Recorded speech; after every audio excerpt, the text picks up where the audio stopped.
Print మీడియాకి, electronic మీడియాకి, web మీడియాకి థ్యాంక్ యూ అండి. మీరు ఇక్కడికి వచ్చినందుకు. ఫస్ట్ రామ్ చరణ్ గారికి నేను జీవితకాలం రుణపడి ఉంటాను. వృద్ధి సినిమాస్ బ్యానర్ మీద మొదటి సినిమా, నేనేంటో కూడా తెలియకుండా ఆయన ఇంత పెద్ద సినిమాని ఇచ్చి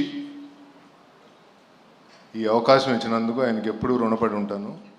అలాగే బుచ్చిబాబు, చాలా బాగా చేసి పెట్టావు ఈ సినిమా. అంటే ఇంకా చెప్పలేను, చాలా బ్రహ్మాండంగా చేసి పెట్టావు. సో రామ్ చరణ్ గారు, నువ్వు, రత్నగవేల్ గారు, జాహ్నవి కపూర్, శివరాజ్ కుమార్ గారు అందరూ కూడా చాలా అద్భుతంగా చేసి పెట్టారు ఈ సినిమాని. నేను చాలా హ్యాపీగా ఉన్నా. ఈ సినిమా అవుట్పుట్ కానీ ఇది కానీ అన్నీ బ్రహ్మాండంగా ఉన్నాయి. అలాగే ప్రేక్షకులు అందరూ గుర్తుండిపోయే సినిమా ఇది. తప్పకుండా థియేటర్కి వచ్చి ఈ సినిమా చూడండి.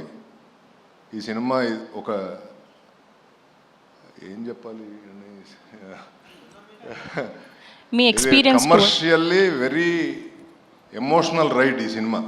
సో చిన్న పిల్లల దగ్గర నుంచి పెద్దవాళ్ళ వరకు అందరూ థియేటర్కి వచ్చి చూసే సినిమా. June 4th ఈ సినిమాని రిలీజ్ చేస్తున్నాం. అంటే 3rd ఈవినింగ్ ప్రీమియర్స్ ఉంటాయి అన్ని సార్ల. Thank you so much. Satish గారు, ఒక మాట చెప్పండి. Through out this film shooting, so Ram Charan గారితో ఎప్పటికీ మర్చిపోలేని మూమెంట్ ఏంటో చెప్పండి.